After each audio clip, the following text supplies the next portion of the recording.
Welcome back, Kiss Army, to another episode of We Are One. Hey, what's going on, Kiss Army? Here I am, and here you are.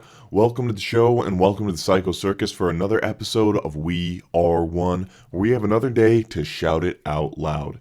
Today, we're going to be talking about Paul Stanley making note that Soul Station is not for everyone. So, Paul Stanley's latest solo project, Soul Station, which features Kiss drummer Eric Singer, has not been received as well by hardcore Kiss fans. And I think this is to be expected. People I listen to, like on the Kiss FAQ, Lonnie was not super excited about it. Most people weren't very excited about this. However, I myself was, because I really love all kinds of music, especially this type. And to have Paul singing it, if I can get that Kiss connection, I will take it any way I can. So Paul did an interview recently, and this is from Guitar World. Paul Stanley on Soul Station. I got into this music for the freedom of it. If it's not to everyone's liking, I guess nothing is. Which, is obviously true. This is written by Mark Mastea. The perennial guitarist discusses his soul and R&B flavored side project, the group's new ear-catching Now and Then, and the possibility of a Kiss record down the line. He says, Now and Then, an album that founding Kiss guitarist Paul Stanley released earlier this year with his other band Soul Station, might catch some Kiss fans off guard, especially if they haven't been paying attention to his recent extracurricular activities. For instance, if you're expecting Kiss-style rock or even the kind of fare served up on Stanley's previous solo albums, 1978's Paul Stanley and 2006's Live to Win, you're in for a shock. This time around, Stanley has delivered a set of classic Motown and Philly soul covers with a handful of like-minded originals sprinkled in for good measure.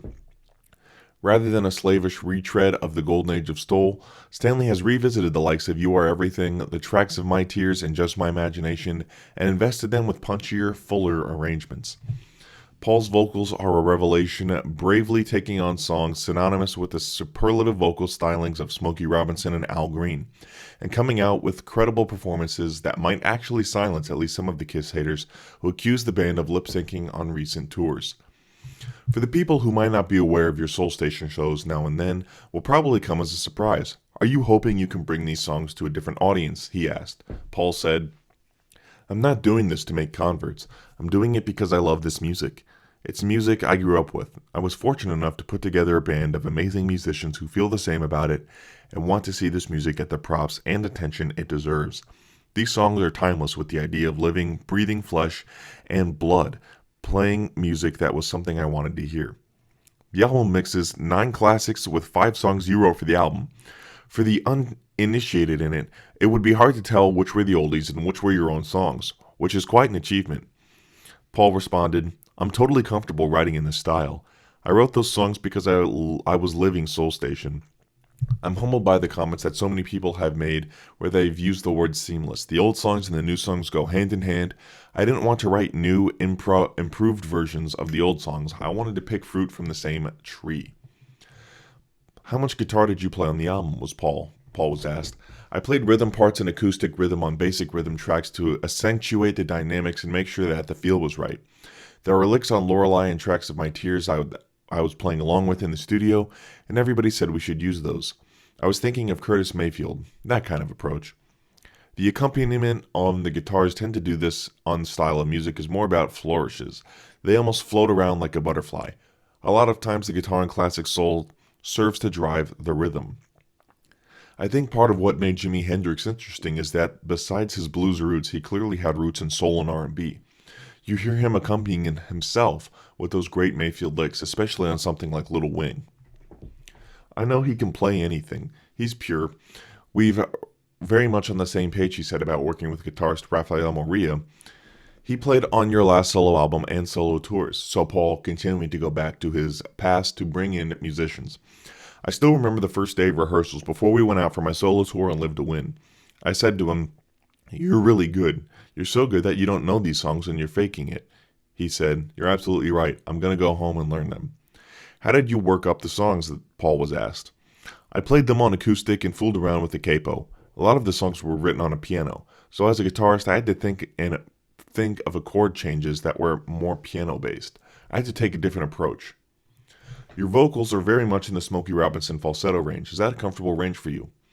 It's very easy, actually. It's a part of my voice that I've always had. I've used it from time to time. In Phantom of the Opera, there's a scene that's in falsetto, and the middle section of I Was Made for Loving You, of course. It's a comfortable range. I'm not Smokey Robinson, but the idea isn't to imitate. It's to get the intent of the songs and then deliver my way, staying true to the original material without imitating it. It's very interesting that you've adapted original arrangements and made them a little fuller and punchier. What was done with that awareness of the modern music is compressed where everything has to be louder in order to compete. It stays true to the originals, Paul responded. It's a bit like an originals on steroids, you know? There's quite a bit more size. Live, the band is a wall of sound. It's all encompassing. A lot of people have heard the album and said we really captured the sound of the originals, but that's not really the case. I think we captured the passion and the vibrancy and the joy of the originals. I think the music sounds true to the past, but sonically, it's very much in the present. Your previous solo albums had some mellow moments, but you never thought actually recorded any soul songs with Kiss. Was that because you felt there was a certain expectation of you from Kiss fans? My first solo album was very much a reflection of who I was at the time. I thought my second solo album, Live to Win, was too much of an effort to sidestep what I normally do, and that's not necessarily a good thing. In hindsight, I have some issues with that album, and I have avoided the obvious. I think it would have been better served to stick with some of those roots of mine.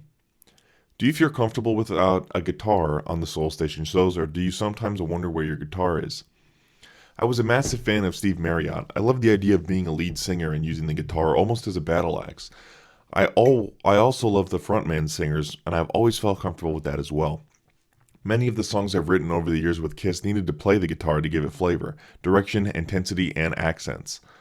There isn't necessarily with this, and actually singing these tunes is kind of like threading a needle. You don't necessarily want it to be perfect, but these songs need a certain accuracy and focus, and I can do that better when I'm concentrating on the vocals.